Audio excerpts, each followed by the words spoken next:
Viewers welcome back in our programme. Viewers अगले issue तो पहला ਅਸੀਂ ਫਿਰ ਦੁਬਾਰਾ ਤੁਹਾਨੂੰ ਦੱਸ ਦਈਏ ਜੋ ਸਾਡੇ ਪ੍ਰੋਗਰਾਮ ਜੋ ਲਾਈਵ ਚੱਲਦੇ ਨੇ ਉਹਨਾਂ ਦਾ ਅਸੀਂ ਤੁਹਾਨੂੰ ਸਮਾਂ ਦੱਸਣਾ ਚਾਹੁੰਦੇ ਆ।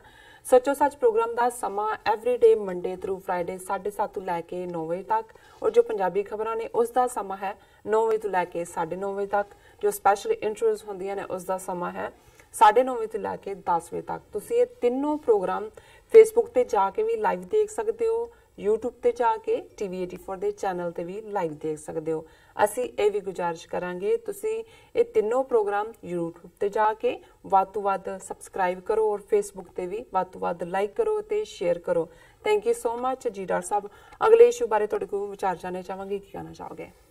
ਦੇਖੋ ਜਿਹੜਾ ਹਿੰਦੂ ਤਵੀ ਮੋਦੀ ਸਰਕਾਰ ਦਾ ਹਮਲਾ ਹੈ ਜੀ ਉਹ ਸਿਰਫ ਇੱਕ ਲੈਵਲ ਦੇ ਉੱਤੇ ਹੀ ਨਹੀਂ ਹੈ ਕਿ ਉਹਨਾਂ ਨੇ ਘੱਟ ਗਿਣਤੀਆਂ ਨੂੰ ਟਾਰਗੇਟ ਕੀਤਾ ਹੈ, ਜਿਵੇਂ ਕਸ਼ਮੀਰ ਦੇ ਮੁੱਦੇ ਦਾ ਅਸੀਂ ਜ਼ਿਕਰ ਕੀਤਾ ਹੈ। ਸਿੱਖ ਧਰਮ ਦੇ ਵਿੱਚ ਸਿੱਧੀ ਉਹਨਾਂ ਦੀ ਦਖਲਅੰਦਾਜ਼ੀ ਹੈ।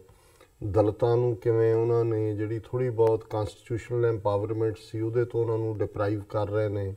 JNU ਔਰ ਦੂਸਰੀਆਂ ਯੂਨੀਵਰਸਿਟੀਆਂ ਜਿੱਥੇ ਕੋਈ ਦਲਿਤ ਸਕਾਲਰ ਜਿਹੜਾ ਹੈ ਉਹ ਰਿਸਰਚ ਕਰਕੇ ਅੱਗੇ ਵੱਧ ਰਿਹਾ ਸੀ ਉਹਦੇ 'ਚ ਉਹਨਾਂ ਨੇ ਉਹ ਸਾਰੇ ਜਿਹੜੀਆਂ ਨੇ ਉਹ ਚੇਅਰਸ ਹੀ ਬੰਦ ਕਰ ਰਹੀਆਂ ਕਿ ਫੰਡਸ ਨਹੀਂ ਨੇ, ਕਿਉਂਕਿ ਯੂਨੀਵਰਸਿਟੀ ਗ੍ਰਾਂਟਸ ਕਮਿਸ਼ਨ ਨੂੰ ਇਹ ਕੰਟਰੋਲ ਕਰਦੇ ਨੇ। ਫਿਰ ਅਸੀਂ ਦੇਖਦੇ ਹਾਂ, ਅਸੀਂ ਇੱਕ ਦਿਨ ਪਿਛਲੇ ਹਫਤੇ 'ਚ ਇੱਕ ਸੈਗਮੈਂਟ ਕੀਤਾ ਸੀ ਕਿ ਕਿਵੇਂ ਬਾਲੀਵੁੱਡ ਦੀ ਜਿਹੜੀ ਫਿਲਮ ਇੰਡਸਟਰੀ ਹੈ ਉਹ ਬਿਲਕੁਲ BJP ਜਾਂ RSS ਦੇ ਇਸ਼ਾਰਿਆਂ 'ਤੇ ਨੱਚ ਰਹੀ ਹੈ। ਹਾਲਾਂਕਿ ਉੱਥੇ ਮਾਫੀਆ ਦਾ ਜ਼ਿਕਰ ਜਾਂ ਸ਼ਿਵ ਸੈਨਾ ਕਿਵੇਂ ਬਾਲ ਠਾਕਰੇ ਜਾਂ ਉਹਦਾ ਮੁੰਡਾ ਭਤੀਜਾ ਉਹ ਸਾਰਾ ਮਾਫੀਆ ਉਹਨਾਂ ਨੂੰ ਕੰਟਰੋਲ ਕਰਦਾ, ਉਹਨਾਂ ਨੂੰ ਪੈਸੇ ਦੇ ਕੇ ਫਿਲਮਾਂ ਰਿਲੀਜ਼ ਹੁੰਦੀਆਂ ਨੇ। ਲੇਕਿਨ ਜਿਵੇਂ ਸਿੱਧੀਆਂ ਫਿਲਮਾਂ ਜਿਹੜੀਆਂ ਇਹਨਾਂ ਨੂੰ ਸਿਆਸੀ ਫਾਇਦਾ ਪਹੁੰਚਾਉਂਦੀਆਂ ਨੇ, ਜਿਵੇਂ ਉੜੀ ਅਟੈਕ ਦੇ ਉੱਤੇ ਜਿਹੜੀ ਕੀਤੀ, ਜਾਂ ਐਕਸੀਡੈਂਟਲ ਪ੍ਰਾਈਮ ਮਿਨਿਸਟਰ ਅਨੁਪਮ ਖੈਰ ਨੇ ਮਨਮੋਹਨ ਸਿੰਘ ਨੂੰ ਰਿਡੀਕਿਊਲ ਕਰਨ ਦੀ ਲਾਈਨ ਰੱਖੀ, ਜਾਂ ਬਾਇਓਪਿਕਸ ਜਿਹੜੀ ਬਾਲ ਠਾਕਰੇ ਦੇ ਉੱਤੇ ਜਿਸ ਨੂੰ ਜਿਹੜਾ ਹੈ ਉਹ ਉਹਨਾਂ ਨੇ ਬੜਾ ਵੇਚਿਆ ਚੰਗੀ ਤਰ੍ਹਾਂ ਤਿੰਨਾਂ ਨੂੰ ਹੀ ਪੋਲੀਟੀਕਲੀ। ਔਰ ਇੱਕ ਫਿਲਮ ਹੁਣ ਜਿਹੜੀ ਹੈ ਹੋਰ ਸਰਜੀਕਲ ਸਟ੍ਰਾਈਕਸ ਦੇ ਨਾਂ ਥੱਲੇ ਕੁਛ ਬਣ ਰਹੀ ਹੈ। ਸੋ ਜ਼ਾਹਰ ਹੈ ਵੀ ਪੂਰੀ ਦੀ ਪੂਰੀ ਜਿਹੜੀ ਇਹ ਬਾਲੀਵੁੱਡ ਫਿਲਮ ਇੰਡਸਟਰੀ ਹੈ ਇਸ ਨੂੰ ਵੀ ਇਹ ਇਸਤੇਮਾਲ ਕਰ ਰਹੇ ਨੇ। ਬਿਲਕੁਲ। ਔਰ ਜਿਹੜਾ ਅਦਰਵਾਈਜ਼ ਵੀ ਜਿੱਥੇ ਥੋੜ੍ਹੀ ਬਹੁਤ ਕੋਈ ਆਰਟ ਦੀ ਫਰੀडम ਸੀ, ਜਿਵੇਂ ਕੋਈ ਵੀ ਪੇਂਟਿੰਗਸ ਨੇ ਜਾਂ ਦੂਸਰੀਆਂ ਨੇ, ਜਿਹੜੇ ਅਕੰਪਲਿਸ਼ਡ ਹੁਸੈਨ ਵਰਗੇ ਸੀ ਜਿਨ੍ਹਾਂ ਦੀ ਹੁਣ ਤਾਂ ਸ਼ਾਇਦ ਡੈਥ ਹੋ ਗਈ, ਉਹਨਾਂ ਨੇ ਉੱਥੋਂ ਭੱਜਣ ਤੇ ਮਜਬੂਰ ਕਰ ਦਿੱਤੇ। ਉਹਦੀ ਐਗਜ਼ੀਬਿਸ਼ਨ ਲੱਗਣੀ, ਉਹਨਾਂ ਕਹਿਣ ਜੀ ਸਾਡੀਆਂ ਗੋਡੈਸਿਸ ਉਹਨਾਂ ਦੀਆਂ ਨੂੰ ਨਿਊਡ ਜਿਹੜਾ ਉਹ ਪੇਂਟ ਕੀਤਾ ਹੈ। ਹਾਲਾਂਕਿ ਉਹ ਵਰਲਡ ਲੈਵਲ ਦਾ ਜਿਹੜਾ ਉਸ ਦੀ ਰੈਕਗਨੀਸ਼ਨ ਰਹੀ। ਸੋ ਇਸ ਤਰੀਕੇ ਨਾਲ ਉਹਨਾਂ ਨੇ ਆਰਟ ਦੇ ਉੱਤੇ ਵੀ ਪੂਰਾ ਕੰਟਰੋਲ ਕੀਤਾ ਹੈ। ਕਿਤਾਬ ਕਿਹੜੀ ਪਬਲਿਸ਼ ਹੋਣੀ ਹੈ ਕਿਹੜੀ ਨਹੀਂ ਹੋਣੀ, ਜੇ ਕੋਈ ਅਮਰੀਕਨ ਆਥਰ ਨੇ ਇਹਨਾਂ ਦੀ ਹਕੀਕਤ ਲਿਖੀ ਔਰ ਉਹ ਕਿਤਾਬ ਜਿਹੜੀ ਹੈ ਉਹਨਾਂ ਨੇ ਉੱਥੇ ਜਾ ਕੇ ਬਲੌਕ ਕਰ ਦਿੱਤੀ, ਅਟੈਕ ਕਰ ਦਿੱਤੇ ਜਾ ਕੇ ਉਹਨਾਂ ਦੀਆਂ ਅਕੈਡਮੀਜ਼ ਤੇ। ਸੋ ਇਹ ਤਾਂ ਔਰ ਇਹ ਗੱਲ ਕੋਈ ਇਹ ਨਹੀਂ ਹੈ ਕਿ ਕੋਈ ਸਿੱਖ ਜਾਂ ਮੁਸਲਮਾਨ ਹੀ ਕਹਿੰਦਾ, ਜਿਸ ਕਿਸਮ ਦਾ ਮਾਹੌਲ ਜਿਵੇਂ ਨਸੀਰੁੱਦੀਨ ਸ਼ਾਹ ਨੇ ਐਮਨੈਸਟੀ ਇੰਟਰਨੈਸ਼ਨਲ ਕਿਹਾ ਸੀ ਕਿ ਵੀ ਫਰੀडम ਆਫ ਐਕਸਪ੍ਰੈਸ਼ਨ ਤਾਂ ਸਾਡੀ ਕੁਚਲ ਦਿੱਤੀ ਹੋਈ ਹੈ, ਅਸੀਂ ਆਪਣੇ ਬੱਚਿਆਂ ਨੂੰ ਕਿਵੇਂ ਰੇਜ਼ ਕਰੀਏ, ਉਹਨਾਂ ਨੂੰ ਅਸੀਂ ਬੇਸ਼ੱਕ ਉਹ ਅਸੀਂ ਕਿਸੇ ਧਰਮ 'ਚ ਯਕੀਨ ਨਾ ਰੱਖੀਏ, ਉਹ ਕੀ ਨੇ, ਉਹਨਾਂ ਦੀ ਪਛਾਣ ਕੀ ਹੈ। ਔਰ ਇਹ ਗੱਲ ਜਿਹੜੀ national gallery of modern arts ਹੈ ਮੁੰਬਈ ਦੀ, ਬਹੁਤ ਪ੍ਰੈਸਟੀਜੀਅਸ ਇਹ ਸੰਸਥਾ ਹੈ ਭਾਰਤ ਦੀ, ਉਹਨਾਂ ਦਾ ਇੱਕ ਫੰਕਸ਼ਨ ਪਿਛਲੇ ਦਿਨਾਂ 'ਚ ਸੀ ਜਿਹਦੇ 'ਚ ਮਿਸਟਰ ਅਮੋਲ ਪਾਲੇਕਰ ਜਿਹੜੇ ਕਿ ਇੱਕ ਬੜੇ ਨਾਮੀ ਐਕਟਰ ਵੀ ਨੇ ਔਰ ਇਸ ਸਾਰੇ ਦੇ ਨਾਲ ਜੁੜੇ ਹੋਏ ਉਹ ਡਾਇਰੈਕਟਰ ਵੀ ਨੇ, ਉਹਨਾਂ ਨੇ ਆਪਣਾ ਨਾਂ ਕਮਾਇਆ ਹੋਇਆ, ਉਹਨਾਂ ਨੇ ਇਹਨੂੰ ਐਡਰੈਸ ਕੀਤਾ। ਔਰ ਕਿਉਂਕਿ ਇਹ ਬੰਦਾ ਅਮੋਲ ਪਾਲੇਕਰ ਜਿਹੜਾ ਹੈ ਉਹ ਬੜਾ ਫ੍ਰੀ ਸੋਚ ਵਾਲਾ ਹੈ, ਇਹਨੇ ਉਸ ਫੰਕਸ਼ਨ ਦੇ ਵਿੱਚ ਜਿਹੜਾ ਇਹ national gallery of modern arts ਦਾ ਸੀ ਉਹਦੇ 'ਚ ਉਹਨੇ cultural ministry centre government criticise ਕੀਤਾ ਵੀ ਕਿਵੇਂ ਜਿਹੜੇ ਨੇ ਇਹ ਇੰਟਰਫੀਅਰ ਕਰ ਰਹੇ ਨੇ। ਔਰ ਹੈਰਾਨੀ ਦੀ ਗੱਲ ਇਹ ਹੈ ਕਿ ਜਿਹੜੇ ਉਹਨੂੰ ਟੋਕਣ ਵਾਲੇ ਸੀ ਉਹ ਕੋਈ ਬਾਹਰੋਂ ਸ਼ਿਵ ਸੈਨਾ ਜਾਂ BJP ਦੇ ਨਹੀਂ ਸੀ। ਈਵਨ ਉਸ national gallery of modern art ਦੇ ਫੰਕਸ਼ਨ ਦੇ ਵਿੱਚ ਕਿਵੇਂ ਉਹਨੂੰ ਰਿਪੀਟਡਲੀ ਇੰਟਰਪਟ ਕੀਤਾ ਗਿਆ, ਉਸੇ ਜਿਹੜੀ ਕਰੰਟ ਮੈਨੇਜਮੈਂਟ ਬੈਠੀ ਆ ਉੱਥੇ। ਔਰ ਜਿਹੜੀ ਉਸ ਤੋਂ ਵੀ ਵੱਧ ਹੈਰਾਨੀ ਵਾਲੀ ਗੱਲ ਹੈ ਕਿ ਉਹ ਇਸ ਇਕੱਠ ਦੇ ਵਿੱਚ ਸੈਂਕੜਿਆਂ ਦੀ ਗਿਣਤੀ 'ਚ ਬੜੇ ਅਕੰਪਲਿਸ਼ਡ ਆਥਰ ਔਰ ਦੂਸਰੇ ਲਿਬਰਲ ਜਿਹੜੇ ਕਿ ਆਪਣੇ ਆਪ ਨੂੰ ਕਿਸੇ ਨਾਲ ਅਟੈਚ ਉਹ ਵੀ ਬੈਠੇ ਸੀ ਜੀ, ਉਹਨੂੰ ਇੰਟਰਪਟ ਕੀਤਾ ਜਾ ਰਿਹਾ ਹੈ ਔਰ ਉਹਨੇ ਬਾਅਦ ਚ ਅਫਸੋਸ ਵੀ ਕੀਤਾ ਅਮੋਲ ਪਾਲੇਕਰ ਨੇ ਕਿ ਜੀ ਉਹਨਾਂ ਚੋਂ ਵੀ ਕਿਸੇ ਨੇ ਉੱਠ ਕੇ ਨਹੀਂ ਕਿਹਾ ਕਿ ਭਾਈ ਇਹਨੂੰ ਕੰਪਲੀਟ ਕਰਨ ਦਿਓ, ਇਹਨੂੰ ਇੰਟਰਪਟ ਨਾ ਕਰੋ। ਔਰ ਸਾਡੀ ਟੈਕਨੀਕਲ ਟੀਮ ਨੇ 2-2.5 ਮਿੰਟ ਦੀ ਵੀਡੀਓ ਹੈ ਉਹ ਕੱਢੀ ਹੈ ਕਿ ਵੀ ਕਿਵੇਂ ਉਹਨੂੰ ਇੰਟਰਪਟ ਕੀਤਾ ਜਾ ਰਿਹਾ। ਇਸ ਬਾਰੇ ਗੱਲ ਅੱਗੇ ਤੋਰਨ ਤੋਂ ਪਹਿਲਾਂ ਮੈਂ ਚਾਹਾਂਗਾ ਕਿ ਵੀ ਉਹ ਇਸ ਨੂੰ ਜ਼ਰਾ ਦਿਖਾ ਦੇਣ। However, on 13th November, another disastrous decision was apparently taken, namely all future executives. Sorry? Sir, this is not needed at this moment. I'm sorry. What is it? We have to. The function is about Prabhakar Barve. We just stick to that. I'm sorry. Yes, I am relating to Prabhakar Barve only. This is not. I'm sorry, sir. We'll have to stop this. Are you asking me not to speak? You have invited me to speak. I've invited to speak of Barve. Prabhakar Barve, sir.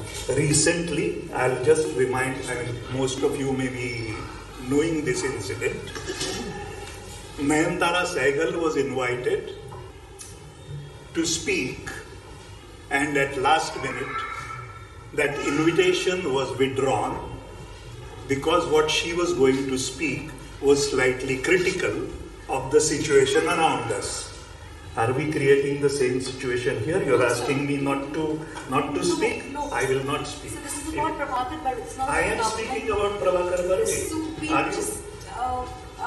just stick to that. That's all I'm saying. I'm not saying don't speak about something. I'm just saying let's stick and talk about Barve. That's all I'm saying. If you give me 2 minutes more, that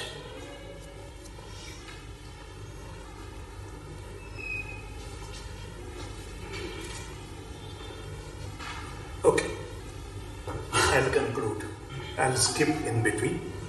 No. This control over the NGMA, which is the sacrosanct venue for artistic expression and viewing of diverse art, is the recent most casualty in this war against humanities, as someone recently put it.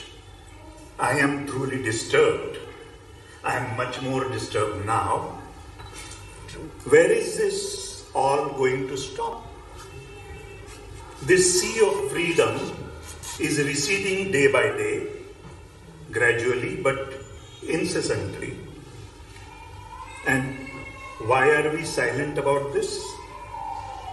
What is more upsetting is that those privy to such unilateral orders did not speak out, protest, or even question it.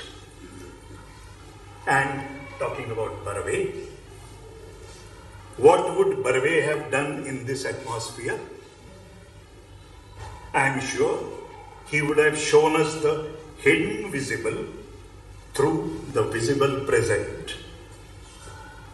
I'm sorry, Jaisal, if I have violated the... We did raise all our concerns, and despite that, you should appreciate that this is the National Gallery of Modern Art, a government gallery, sir. Yes. So you would perhaps... And what I was not allowed to read out, no, sir. I was thanking the Ministry of Culture for this magnanimity. No, sir. I don't take this backhanded compliment at all. Thank you so much.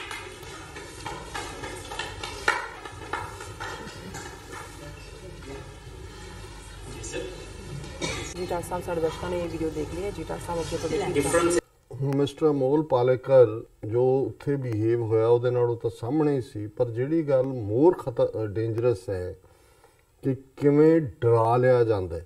ਆਮ ਜਿਹੜੇ ਅਸੀਂ ਖੇਤੀਬਾੜੀ sector 'ਚੋਂ ਆਏ ਲੋਕ ਹਾਂ, ਅਸੀਂ ਸਮਝਦੇ ਹਾਂ ਕਿ ਕਿਵੇਂ ਖੇਤਾਂ ਦੇ ਵਿੱਚ ਇੱਕ ਡਰਾਉਣਾ ਖੜਾ ਕਰ ਦਿੱਤਾ ਜਾਂਦਾ ਹੈ ਬਣਾ ਕੇ ਜਾਲੀ ਬੰਦਾ ਬਾਂਸਾਂ ਦੇ ਨਾਲ ਡਰਾਉਣ ਦੇ ਲਈ, ਤੇ ਕਈ ਵਾਰੀ ਕਾਂ ਮਾਰ ਕੇ ਵੀ ਉਹਦੇ ਨਾਲ ਟੰਗ ਦਿੱਤਾ ਜਾਂਦਾ ਹੈ ਕਾਵਾਂ ਨੂੰ ਦੱਸਣ ਲਈ ਕਿ ਵੀ ਤੁਹਾਡਾ ਇਹ ਹਸ਼ਰ ਹੋਏਗਾ, ਔਰ ਉਹਦਾ ਅਸਰ ਹੁੰਦਾ। ਜਿਹੜੀ ਦਹਿਸ਼ਤ ਹੈ, ਡਰ ਹੈ, ਉਹ ਇਫੈਕਟਿਵ ਹੁੰਦੀ। ਇਹ ਨਹੀਂ ਡਰ ਦੇ ਥੱਲੇ ਹੀ ਲੋਕ ਜਿਉਂਦੇ ਨੇ, ਸਦੀਆਂ ਜਿਹੜੇ ਨੇ ਲੋਕ ਚੁੱਪ ਕਰਕੇ ਬੈਠੇ ਰਹਿੰਦੇ ਨੇ।